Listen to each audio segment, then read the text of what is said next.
Oi, gente, tudo bom? Então, hoje a gente vai falar um pouquinho na nossa quarta aula de filosofia sobre filosofia renascentista e depois vamos falar um pouquinho sobre os filósofos contratualistas que surgem depois desse período do Renascimento. Tá, primeiro o contexto histórico, né? Que estamos vendo aí desde o começo, e é bom frisar que a filosofia ela surge a partir de um contexto histórico. É sempre bom ter isso em mente. E se você não estiver lembrando bem o que um filósofo pensa, às vezes lembrar do contexto histórico em que ele está ajuda. Mas enfim, vamos lá, né? Qual que é o contexto histórico da filosofia renascentista? Primeiro, né, que ao finalzinho da Idade Média, quando a Idade Média estava em crise, surgiu a burguesia, né? E essa burguesia, com essa burguesia surgiu os estados modernos, que são estados regidos por um rei absolutista, e esse rei vai surgir ali como uma forma de conciliar os interesses da burguesia que surgiu, da nobreza e do clero. E ele vai ter esse poder absoluto, né? Então, quando surge essa nova forma de poder, os filósofos vão ter que começar a pensar essa nova forma de organização. Também, outra coisa importante é que a burguesia ela tinha interesses muito diferentes do clero, da igreja. Então, por exemplo, o lucro, né, que é a base da burguesia, né? A burguesia está sempre procurando lucrar, fazer mais dinheiro. E para a igreja, isso era condenável, isso era considerado um pecado, inclusive. Então, surge aí um contexto propício para haver uma crítica à igreja. E isso acontece com a Reforma Protestante, quando Lutero cria a igreja luterana e depois outras pessoas vão criar outras igrejas protestantes e tudo mais. Ops, passou sem querer.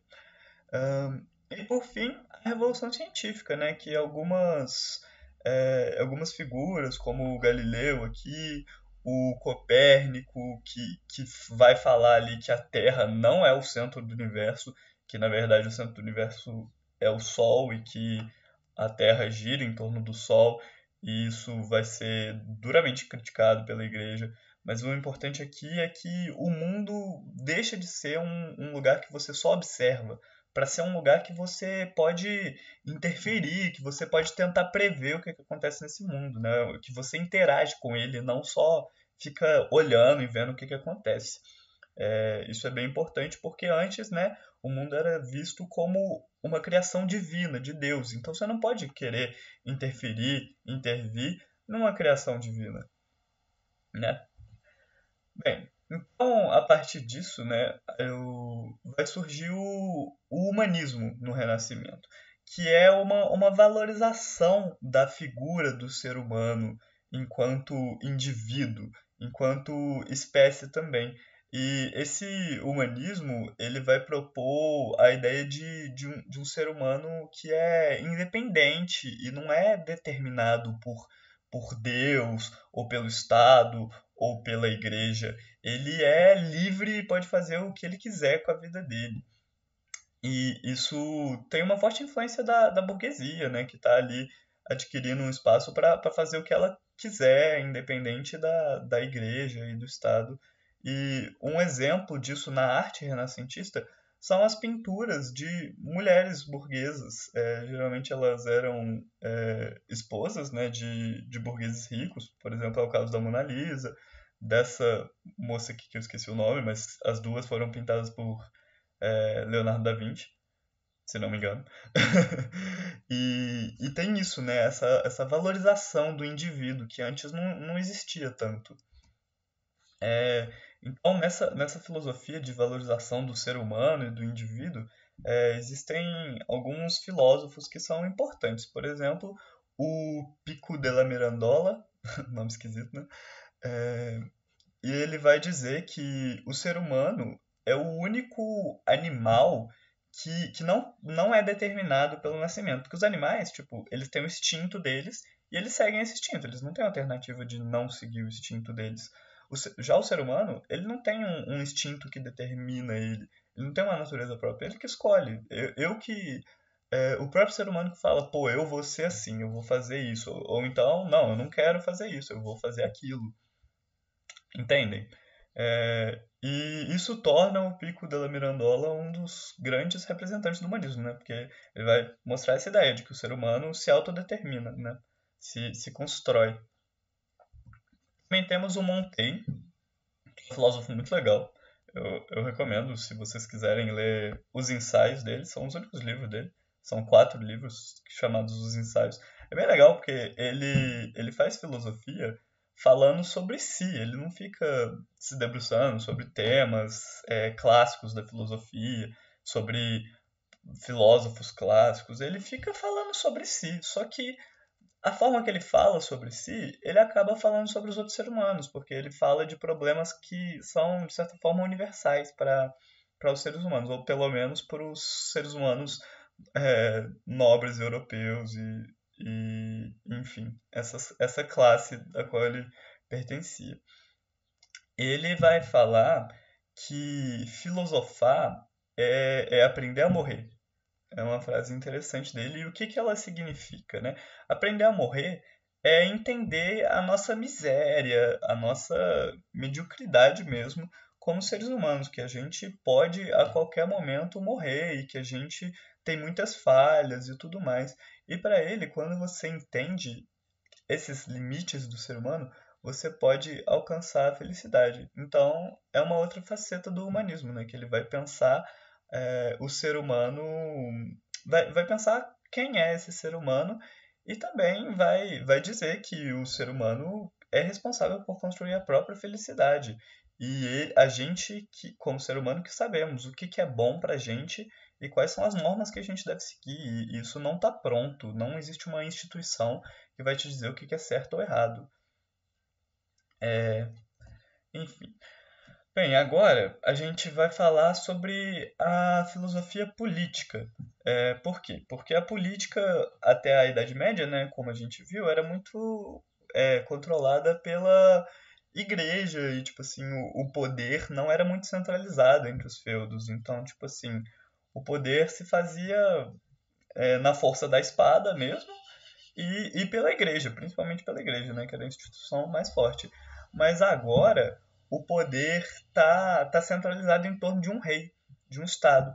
E é importante pensar como que esse poder se dá, como é que ele funciona e como fazer um bom poder agora que os feudos não existem mais e a igreja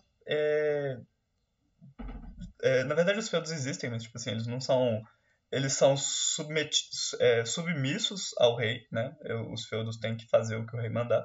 E a igreja não é mais tão forte politicamente. Ela ainda tem um poder político importante, mas ela não é a única instituição poderosa como ela era na Idade Média.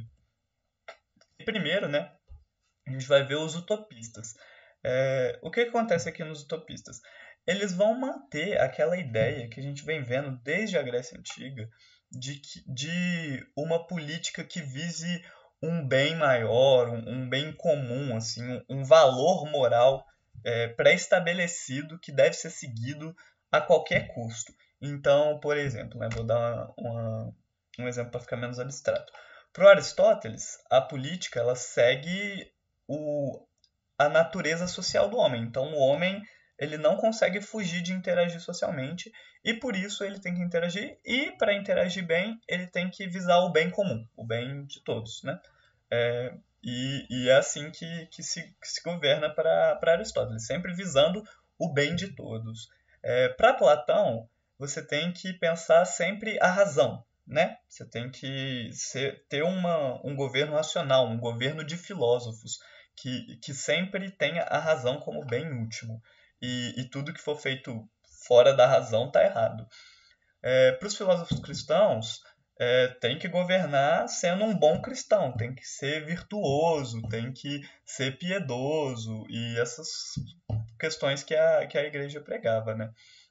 E esses novos filósofos vão continuar com essas visões idealizadas de política, né? Eles meio que estão numa transição aí entre Idade Média e Idade Moderna, porque eles já estão no Renascimento, na transição para a Idade Moderna, no humanismo, né, que é uma visão de homem muito diferente daquela que a igreja colocava na Idade Média. Porém, eles ainda vão seguir essa visão de bem maior, de valor moral que tem que ser seguido a qualquer custo. E dessa forma, eles vão pensar a política inventando, imaginando mesmo cidades imaginárias que são idealizadas e que são, tipo assim, o que seria para eles a melhor cidade para se viver, assim, em que seria tudo harmônico e estaria todo mundo em paz e tal. O primeiro deles é o Thomas More, que vai criar esse livro Utopia, que vocês devem conhecer esse termo, né? Se refere a, tipo assim, um lugar que é idealizado, que não pode existir de verdade, mas é um lugar em que tudo é perfeito e tudo mais, né?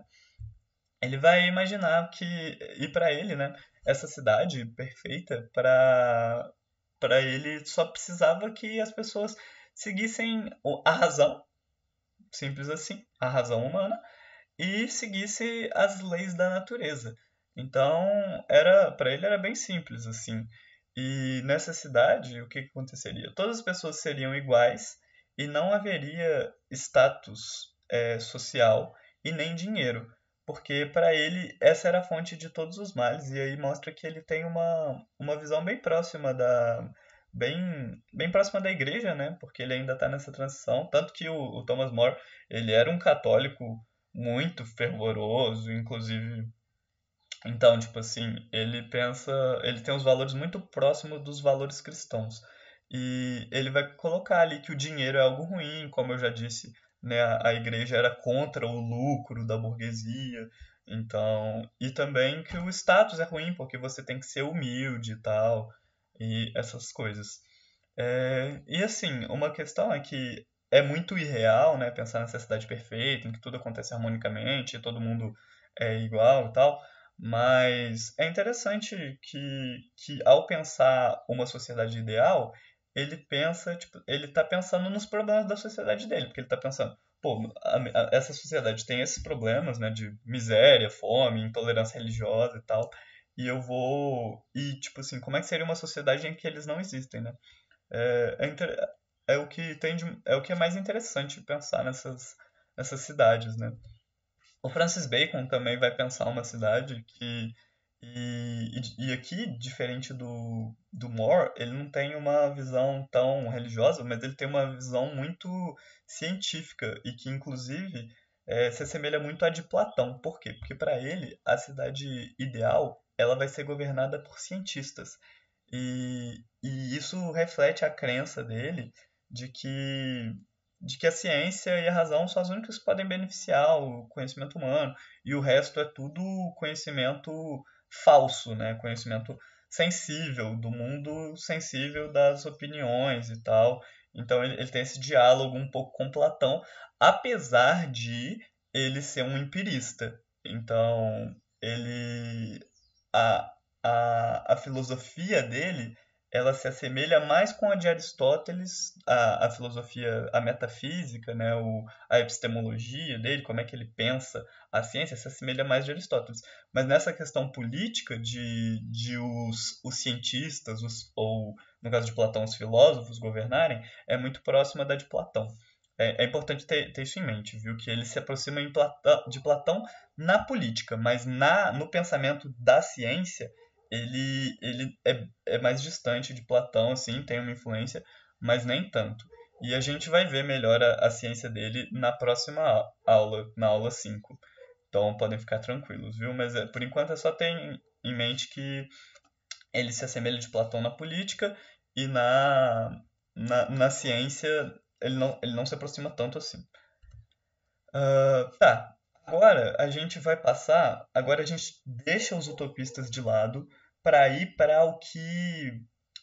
para uma transição para a modernidade mesmo, com o Nicolau Maquiavel, que escreveu esse livro O Príncipe. Ele tem aquela famosa frase, né, que os fins justificam os meios. A gente vai pensar essa frase aqui de uma maneira mais crítica, mas para introduzir, né, ele vai romper com essa política que é baseada em valores e coisas, bens últimos que você tem que seguir a qualquer custo. Então, você tem que ser bondoso, você não pode mentir, você tem que ser racional o tempo todo, você tem que visar o bem comum, o bem de todos, a felicidade de toda a população. Ele vai romper com essa ideia e ele vai falar que para se governar, você tem que aprender a lidar com a realidade e com as circunstâncias que a realidade te dá. Como é que ele vai fazer isso? Como é que ele vai pensar como lidar com as circunstâncias? Ele vai olhar para a história, ele vai olhar para o que aconteceu no passado, ver situações em que diversos governos se encontraram em alguma situação, então, por exemplo, situação de guerra, e aí vai pensar como é que esse governo lidou com isso para resolver o problema. E aí, para ele, quando você resolve o problema, é, você governou da maneira certa. Não tem valor. Você só tem que resolver os problemas que se põem diante de si. Então, é isso aqui, né? Lidar com as circunstâncias. E nisso ele cria dois termos, né? Virtu e fortuna. O que é virtude e fortuna? Primeiro eu vou explicar a fortuna. A fortuna seria os acontecimentos que aparecem diante do governante. Eles são aleatórios, não tem como você controlar.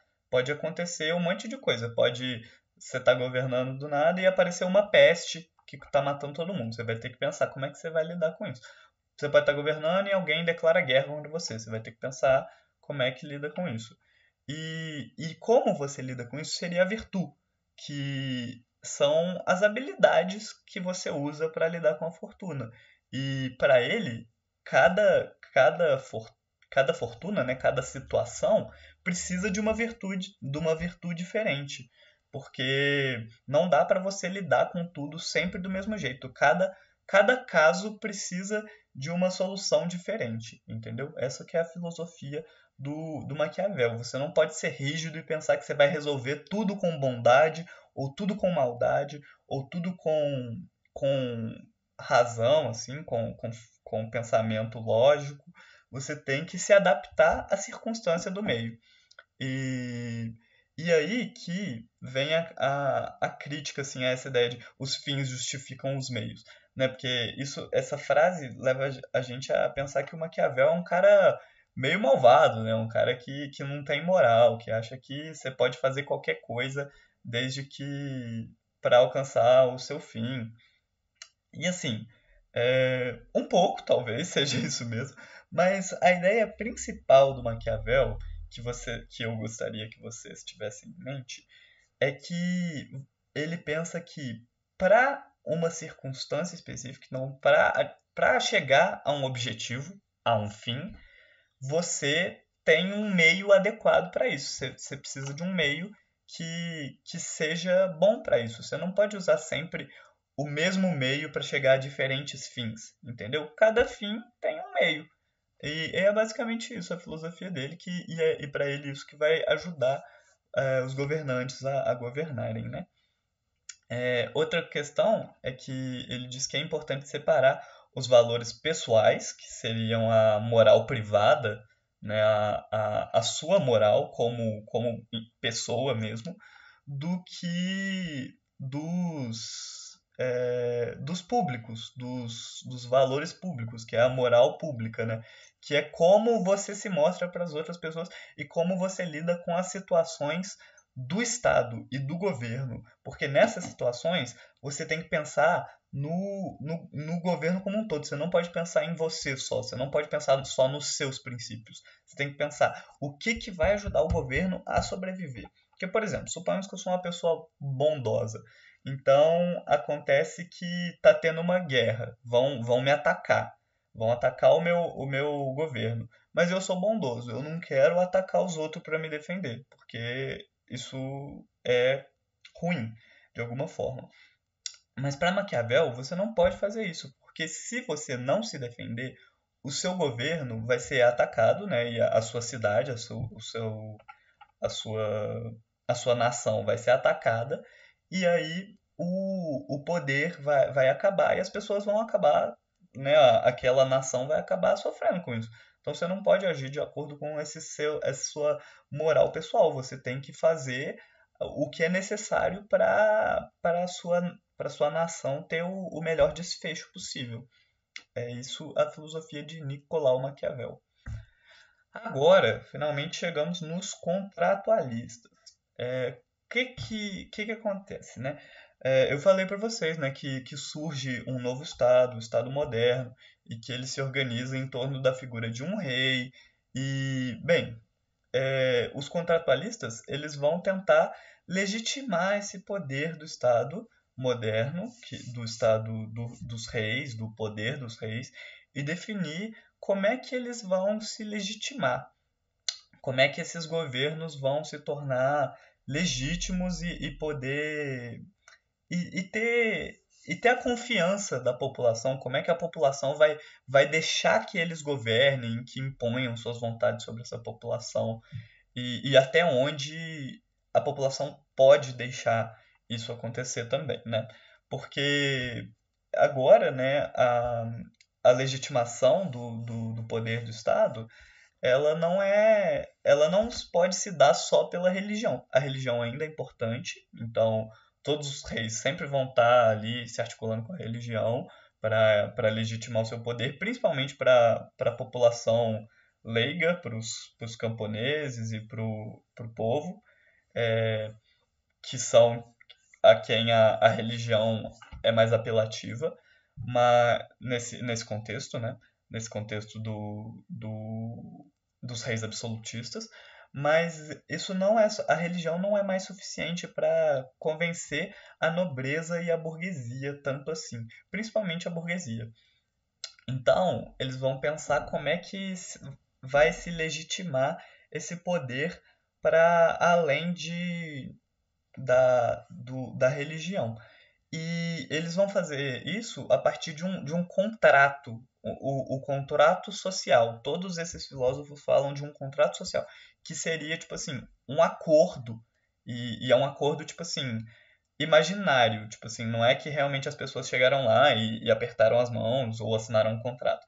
É um acordo, tipo assim, que está implícito, que está no ar, assim, que a população cede o poder para o governante e em troca o governante vai dar alguma coisa para essa sociedade, né? Eles vão pensar como é que isso acontece.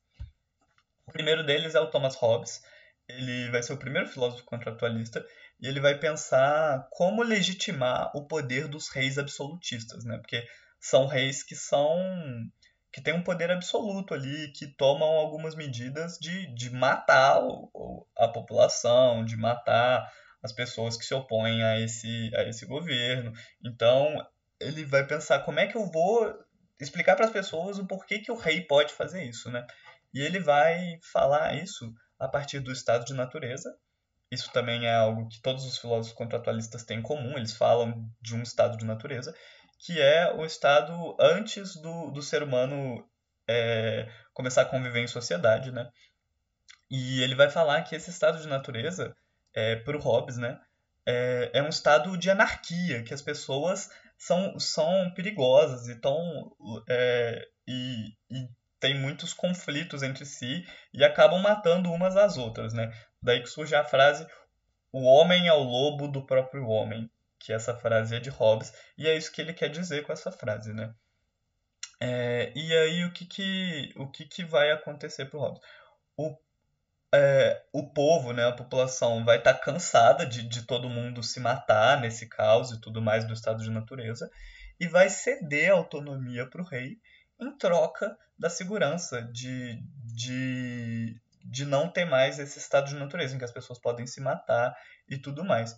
E aí o rei vai proteger essas pessoas de si mesmas. Só que para proteger as pessoas de si mesmas, ele precisa usar da força. Ele precisa ser violento e matar algumas pessoas e mas ele vai conseguir dessa forma proteger as pessoas de si mesmas. É meio que isso.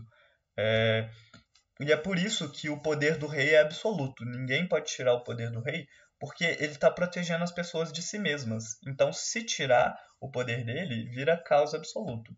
Essa é a filosofia do Thomas Hobbes. Aí, bastante tempo depois, vai aparecer o John Locke. O John Locke vai criticar esse modelo de governo absolutista.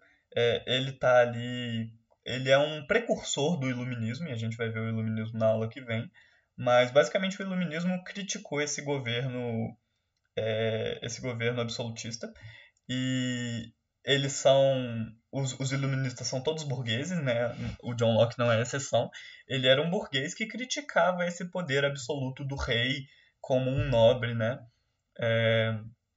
E ele vai pensar o seguinte, né? Que no estado de natureza as pessoas não estão se matando e tá naquele caos absoluto, igual o Hobbes falou.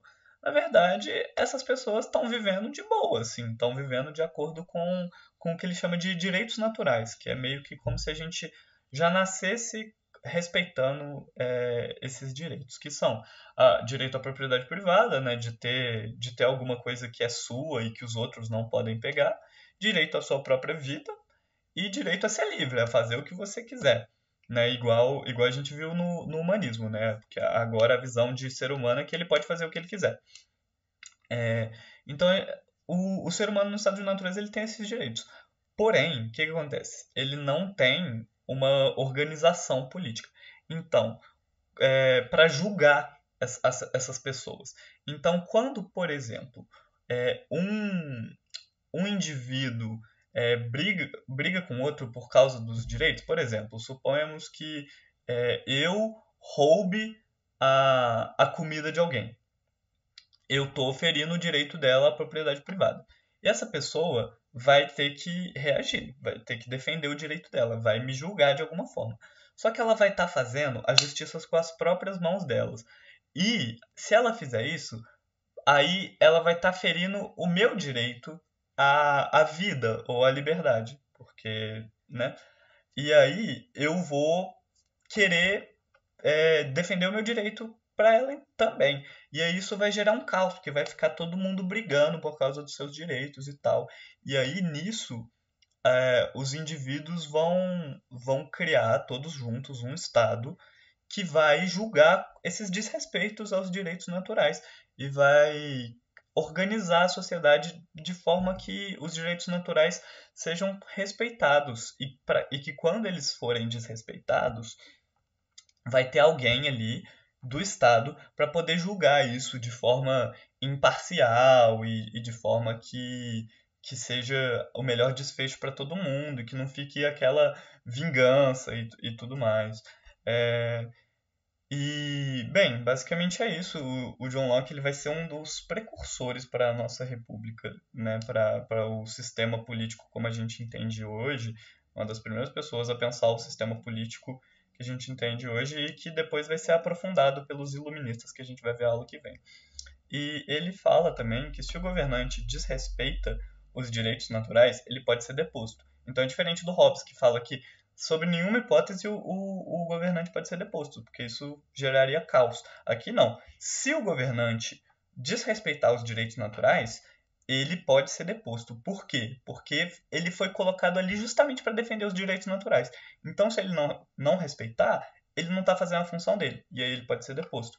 E isso abre espaço para as revoluções que levaram à deposição e até decapitação dos reis europeus que eram absolutistas e que desrespeitavam os direitos das pessoas e tudo mais. Outra questão do John Locke é que ele cria essa dinâmica dos três poderes que regeriam a sociedade, que meio que é base para os nossos três poderes, né? Tem o legislativo e o executivo, só muda o último, que antes, para o John Locke, não existia o judiciário, existia o federativo. Eu vou explicar cada um, né? O legislativo e o executivo vocês conhecem mais ou menos, né? Que o legislativo vai criar as regras, né? As leis e as normas que vão reger a sociedade, que vão ter que ser respeitadas para que todo mundo possa ter os seus direitos naturais preservados. E o executivo vai aplicar essas leis de forma a garantir também os direitos naturais. E o federativo, o que ele vai fazer? O federativo simplesmente vai tratar da relação exterior com outros estados. Então, tipo assim, ele não tem mais tanto a ver com esse direito natural, com a garantia dos direitos naturais para a população. Ele só vai tratar de relações com outras nações, né, outros países. E, por fim, o Rousseau, que digamos que é o contratualista mais radical, assim, e eu vou explicar por quê.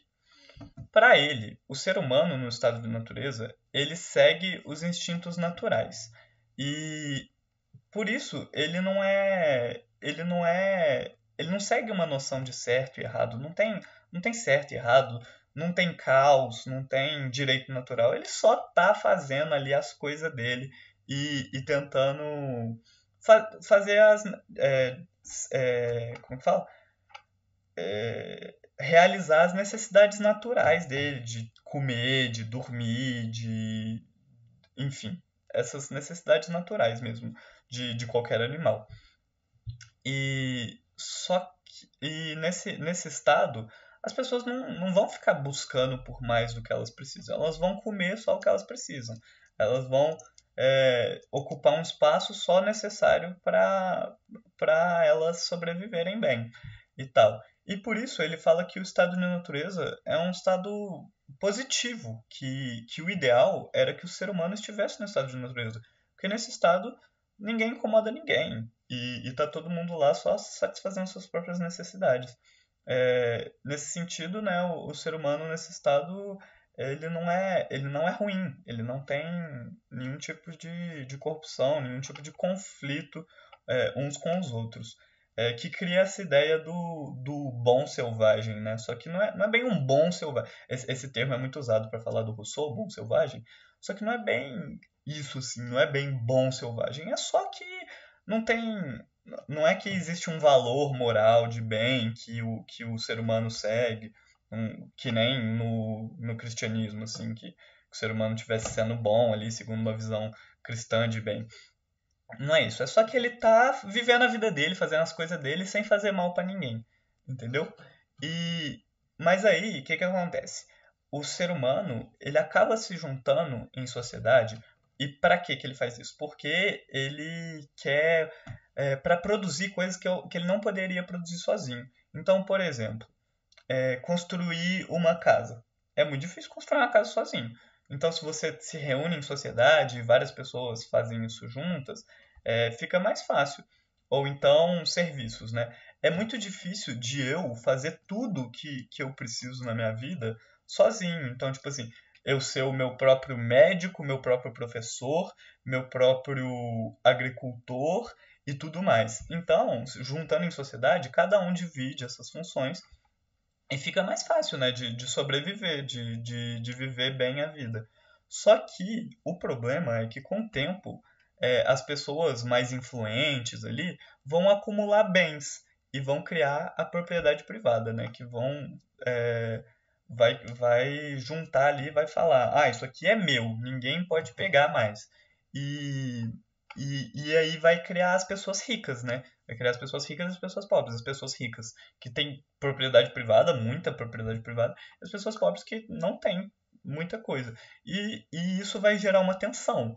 As pessoas vão ficar bravas, porque os outros têm muito e elas têm pouco. Só que qual que é o problema? Os ricos, para se defenderem, eles prometem eles fazem um contrato social. E esse contrato social é uma promessa de garantir paz, segurança, justiça, igual nos outros contratos sociais. Só que, para o Rousseau, isso é uma mentira, porque, na verdade, quem sai perdendo são os mais pobres, porque os mais pobres vão continuar sem ter propriedade nenhuma e a paz e a segurança e a justiça não vão ser de verdade garantidas e eles vão acabar na pior. E para ele, essa é a origem de todos os males da sociedade. Por isso que o Rousseau vai propor que um outro contrato social seja feito, um novo contrato social, e que ele vai ser justo de verdade, porque ele vai respeitar a vontade geral de todas as pessoas. E todas as pessoas vão pensar no bem comum, não vão pensar em si próprias. Então, tudo que for decidido em sociedade vai ser decidido em conjunto, com todas as pessoas pensando no bem geral da comunidade. E todas essas pessoas vão ser iguais entre si.